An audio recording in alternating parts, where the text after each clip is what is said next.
That's James's Jambalaya shiitake mushroom burger.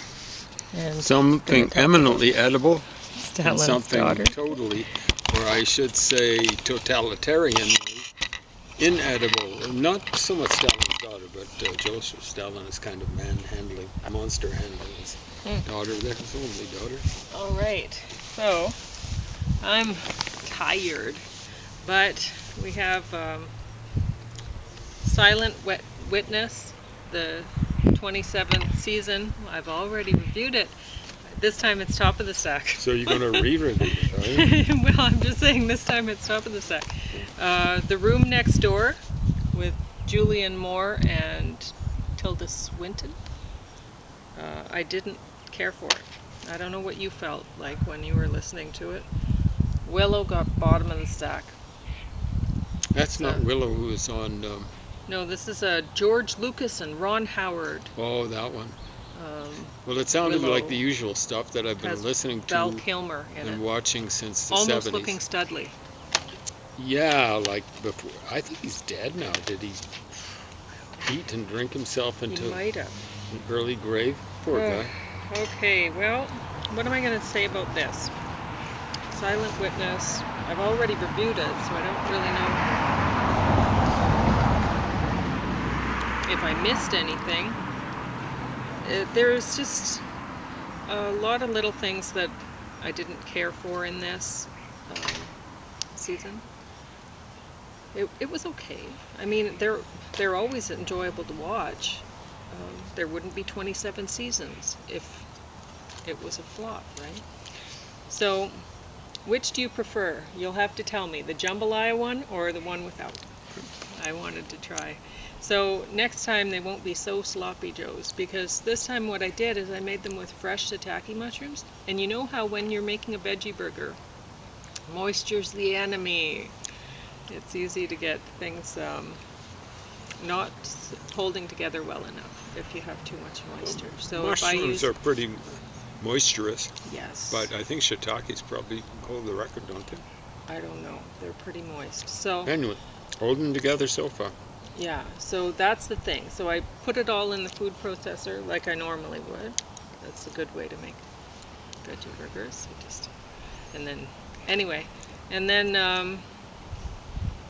But next time I'm going to use a dried kind of shiitake mushroom that they're like seasoned and stuff. They're like made for snacking.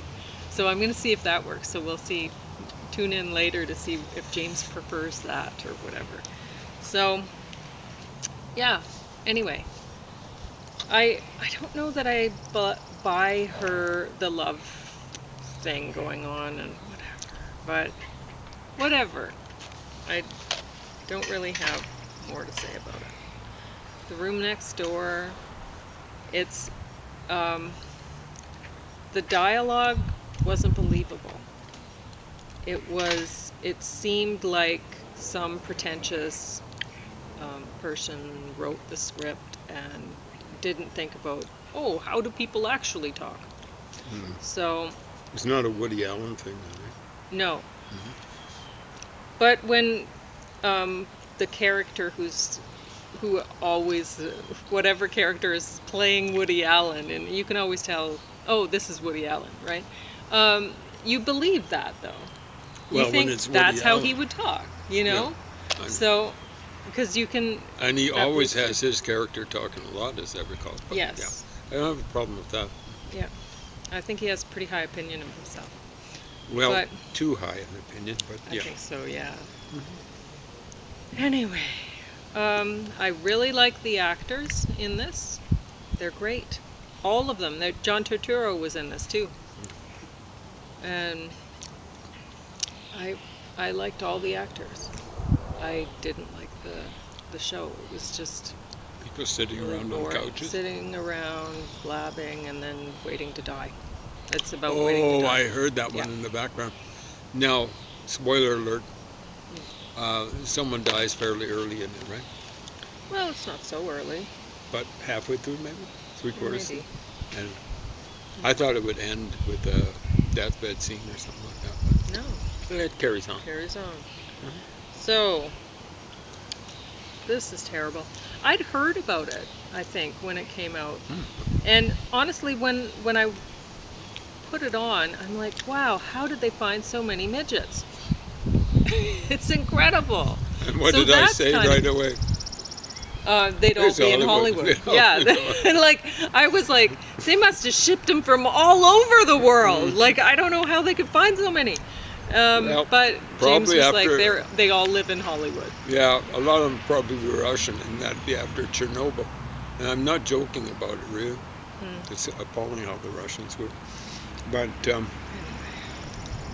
I think after The Wizard of Oz, since when was that? Late 40s or something like that?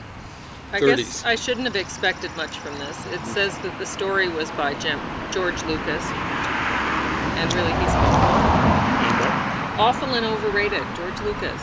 How do you feel? I liked him early on. I mean, Okay. he did Where Were You in '62? What was that? American Graffiti. I kind of liked them. He had some actors in that. Um, John Phillips' daughter. I don't need to wear my cap. I'm not really in the sun. Who was that guy? Richard Dreyfuss or Dreyfus? They probably mispronounced it. Dreyfuss actually just means 3 foot, which means tripod. That's what tripod means in Greek, 3 foot. But it's a very Jewish kind of thing, German Jewish. And I'm drinking hot lemon and honey. Yep. Mm, So I like that one. I so wonderful. I preferred Lucas to Steven Spielberg. Mm. They made it big in the 70s doing kind of comic book movies. But I preferred Lucas. I preferred Star Wars to whatever What was Spielberg's big thing?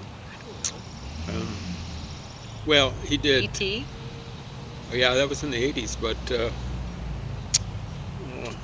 Close Encounters of the Worst Guy. No, Third Guy. I have no idea. He did that Well, one. you know, you're not alone. A lot of people love that Star Wars stuff. I liked it good, pretty good. But it was a sign of the future. You know, I thought, okay, it's going to be good. You know, they're comic book kind of things, stuff I liked when I was a kid. Nice for a change, but now that's all it is for guys, is comic book characters and stuff like that. Well, you know, like how old was I when Star Wars came out? When was that? 77? So I was 23 years old. And it's a little hard when you're almost 50 years older than that to really thrill to that kind of stuff. There was a lot of sound and fury signifying almost nothing to This the honey depth shades. in this hot lemon honey was from Peace River. I'm very happy about that. I don't know if it was I went to Superstore and I saw it on the shelf and I'm like, oh yay! And so I grab it, right? Because the best honey in the world comes from the Peace Country, as far as I'm could be. concerned. There's one place up there called Fowler. Hello, if anyone from Fowler or has ever lived in Fowler. Hello, folks. They've got a big bee out front of the Yes, it's wonderful. town. Very impressive. I can remember hearing about Fowler when I took Geography of Canada, maybe even before 74. So it'd be over 50 years ago. And one of the places mentioned, it's not the biggest town in the world, was Fowler. And they mentioned the But bees it's and the honey. amazing how little the beekeepers get for their honey. If you buy like a big 5-gallon pail, Up in Fowler. Yeah. How much was it? $50. Maybe up a bit now. That was when my grandma was buying it. When was that? She died a couple of years ago, eh? 5 years ago, maybe. Anyway, So so I think the last time yeah. we visited So was maybe 3 up a years bit, but anyway, the little tiny container for $8.50. That's what I paid in the store. But still happy to have it because it reminds me of home somehow. And Yeah, I feel good. that was done for purely sentimental reasons. Colleen's enjoying the taste, but ordinarily she wouldn't pay anywhere near that for. I wait until things are on sale. Very, very cheap. And But I worry about it. I'm like, oh, am I paying too much? But with this garden, You can see, like, we've been doing the Victory Garden.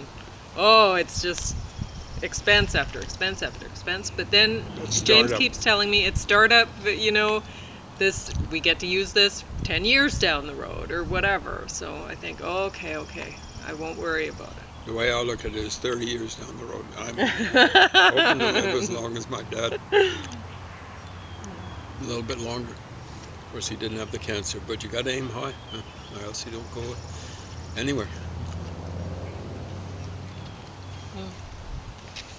So he died when he was 99 and a half. If I make it that far, I'll be ecstatic, but just turned 71. So I don't know why I didn't care for this. I don't think anybody would really. There was a It's- lot of noise. Yeah, like I said, there's a lot of sound and noise. fury A lot of signifying nothing, as Shakespeare once said, put it. the baby was cute, and there were some. Val Kilmer was almost He cute. was almost cute. Who wouldn't love seeing like 3,000 midgets? They're all cute. They're always cute. But they weren't as cute, admit it, as the Munchkins back in the original. Oh, they were pretty cute. Yeah, I don't know. They're all. Landscape looks interesting. Where did they film that? Scotland or something? Oh, I have no idea, James. I should have looked into that for you. So, are you going to bite that other burger and tell me which you like more? Well, once I finish, It seems like you did like that jambalaya one. went down easily. Good. Just just about the right consistency. Not too moist, but Oh, not too dry. So, perfect. okay. James likes the sloppy Joe style. So how did you handle the mushrooms again? You Food put them. processor. There we go. That's it. That's, S-blade. and I wanted to explain, in case Pauline didn't mention, I'm sure she did, but I'll just emphasize it. This is a veggie burger. Yeah, there's some wild rice and some regular rice in it. Yeah. Whatever. Looks I mean, like the a- recipes they can vary. It looks like Oh. ground beef, Just but it's a whole lot But it's- better, yeah. tastier.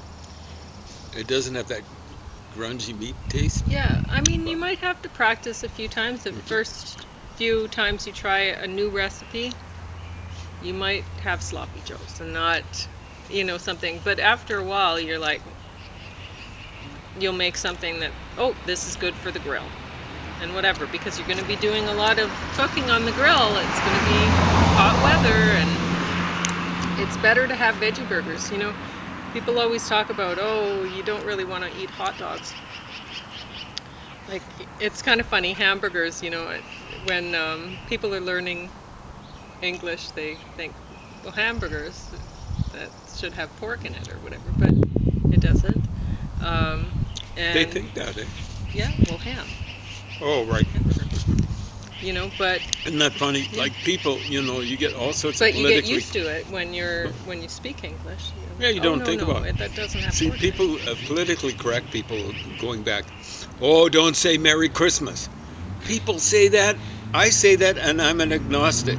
Yeah, My no, parents would say it, and they were fundamentalists. They so fundamentalist they didn't No, believe in Christmas. sounds on me. Huh? So, and what is Christmas made up? Christ Mass. That's for Catholics, Eastern Orthodox, and Roman Catholic. I should You have know, worn a big sun hat. So hamburger, of course, and what like is it it's presumably doesn't have anything to do with ham no, it's because beef. it's a But play. honestly, like, people don't want to eat hot dogs because they think it's lips and whatever. So You're Maybe. lucky. What's that? Oh And- man! But don't eat that stuff. I mean, but, oh my burgers God, are one such thing, garbage. but when you're eating Like, why would you pay for cured the garbage meat, parts you're of it? curing yourself on the inside, and in Yeah, the worst it's so kind of bad. way. What was that? But hamburger is the equivalent of,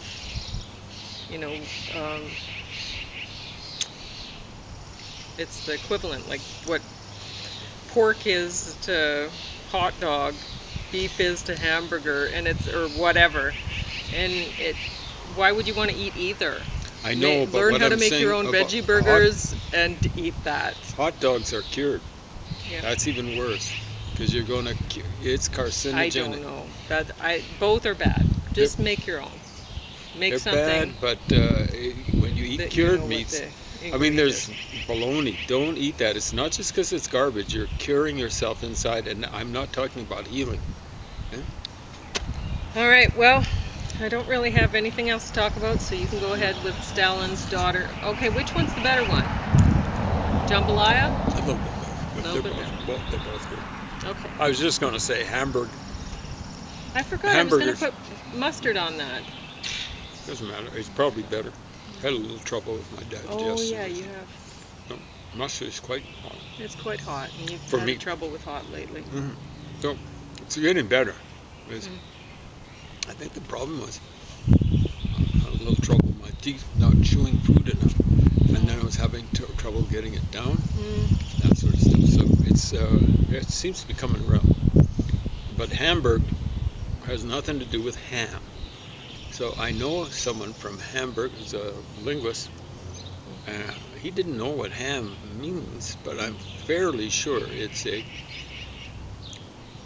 If you look Home. at it, means home. In German, ordinary German, High German is Heim, Mm-hmm. but English is basically Low German.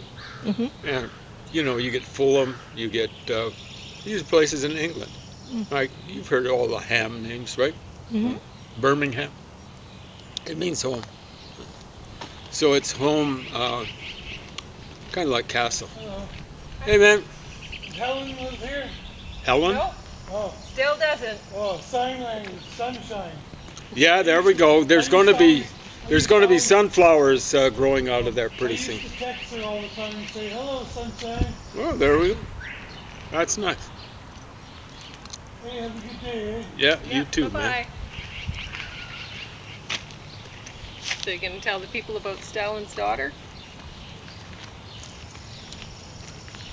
Once I finish stuffing my face or whatever. But yeah, I don't. He must have got the wrong place because I've lived here for 50 years straight, so never been someone called Helen who lived here. Well, he asked me the last time he saw me too. Okay.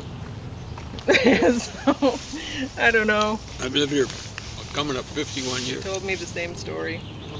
There'll be sunflowers growing out of there. So it's not just a victory garden. It's going to He be seems friendly. friendly enough. So I can't ask for much more than from people, especially nowadays, because there's so much unfriendliness going down. It makes you wonder what kind of era we're heading into. And I've been saying for a long time. This is the 30s. I kind of figured what would happen with Russia when I was there in 1991. And I came back saying I didn't realize how badly Gorbachev had mishandled things in Russia. He hadn't quite lost power. He didn't. I was there October 1991. He lasted kind of not quite to the end of that year. But I went over there enthused about. I went there after the Communist Party had been ousted by Boris Yeltsin company. I thought, oh, okay, things are looking up. But man, oh man, that last year, Gorbachev's, I have to call it a reign. The economy went down 10%. Economies kind of, the idea is that they kind of grow. They should at least hold their own. Going down by 10%. If we had to go through that here, and with Donald Trump in power in the United States, I won't say it's an inevitability, but it looks like a strong possibility. I'm using strong in the sense of smell. If most people are living from paycheck to paycheck, and they're mortgaged and otherwise credited out, debted out to the hilt, and if their income went down 10%, you can imagine there'd be people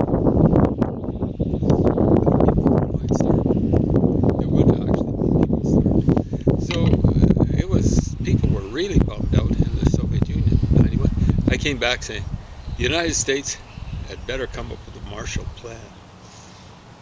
But you can't have a Marshall Plan when you have a situation that unstable. They were able to set up a Marshall Plan in Europe. I presume they had something similar for Japan because they had unconditional surrender. The only way, if I'd been George Bush Sr., that I would have come across with something like a Marshall Plan for Russia in 1990, starting with 1991, and then Bill Clinton starting in early 1993, I would have insisted on unconditional surrender.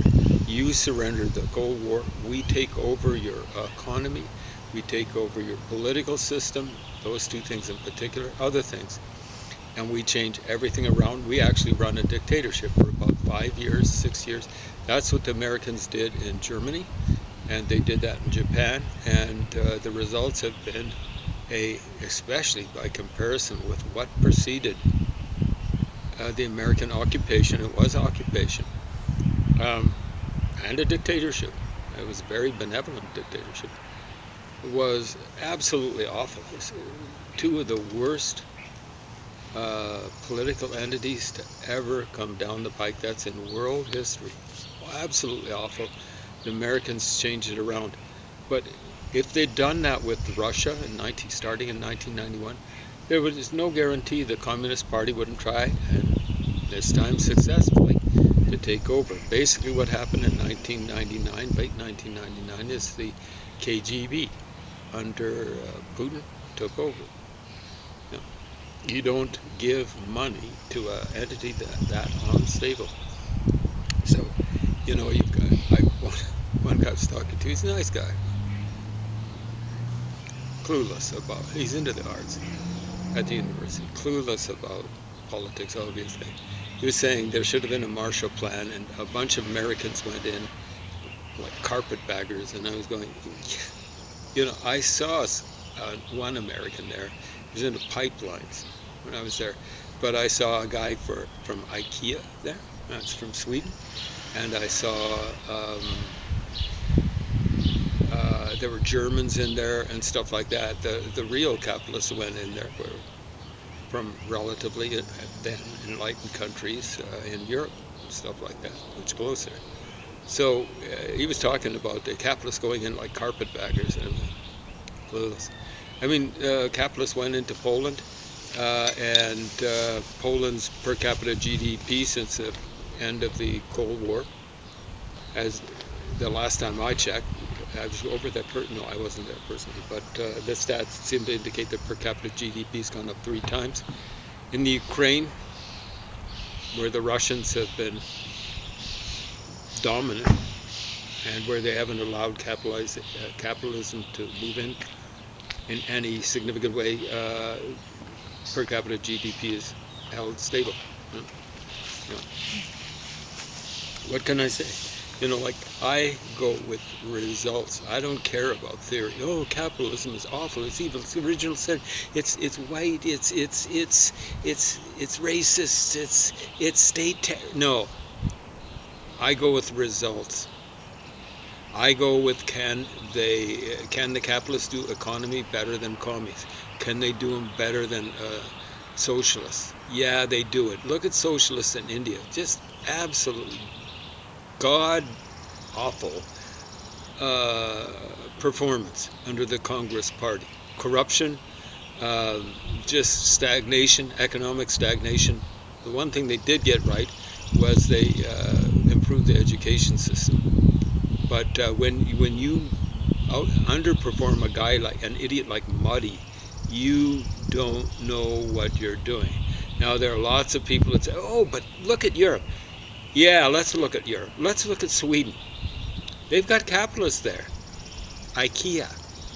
The capitalist, I met a person who was working, he was going into the Soviet Union on SAS airlines. That was the last stage of the flights that I made.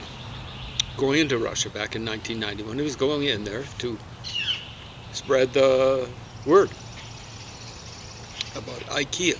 IKEA is a capitalist company. Bofors, a big arms manufacturing company.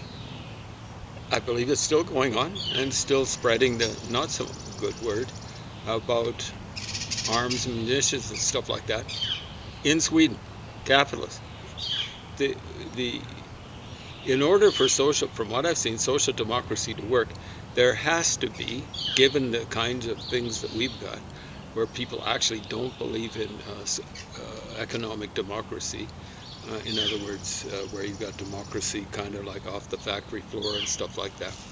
Uh, you've actually got to have capitalists to exploit in the form of taxation and spread the wealth around. Or you're just spreading the poverty around.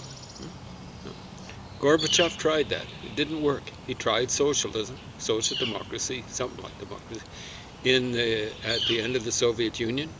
And here's what people said. It was a big joke, but it's joking on the square. So this is a Russian citizen speaking. We pretend to work, and they pretend to pay us. You've actually got to work. You actually got to produce things. Even Karl Marx quoted the Bible at one place and said, those who don't work shouldn't eat. Those who don't work shouldn't eat. And then, of course, you got all sorts of people like this. You think this guy ever did Which work? is a funny thing for him to say, because I don't know if he ever did a day's Well, work that's in his life. that's hilarious. I was mentioning Stalin. I don't think he ever did a day's work. He's a big bank robber and terrorist. Yeah. But yeah, I don't think Karl Marx ever did an honest day's work in his whole freaking life. Pardon my partial French. Mm-hmm. So how much time? 5? Couple. A couple of minutes. Uh, the challenge for socialists is to get out there and form an entity where you're not doing politically correct stuff. Cut that crap out. All that does is gets people's backs up. And the funny thing is, like the capitalists just laugh at you guys who are out there, witch hunting based on the sort of language people use and the kind of beliefs people have and stuff like that. Because the capitalists love it. It just gets people's backs up. And these are like working class people. When you've got working class people supporting people like Ronald Reagan and supporting people, especially supporting people like Donald Trump, the people who are supposed to be representing the working class aren't doing the job. In fact is, they tend to be people coming out of universities and stuff like that. You flunkies at university, you don't represent the working class at all. You are a parasitical, non-working class. Most of you guys don't do any work worth doing. All you're doing is maintaining the reigning paradigm in your disciplines, or a better way to put it is your lack of disciplines. That's all you're doing. You're crushing dissent within university. And you get paid handsomely for it. You get paid so handsomely, your pay must look like Christopher Reeve to you or something like that. Or Tom Selleck back in the day in the 70s when he was selling Marlboro cigarettes. You don't represent the working class. You can fool yourselves. You don't fool the working class. They can't stand you guys. If they could, they'd put on their working boots and kick your hind ends. I'm not saying they should do that or anything like that.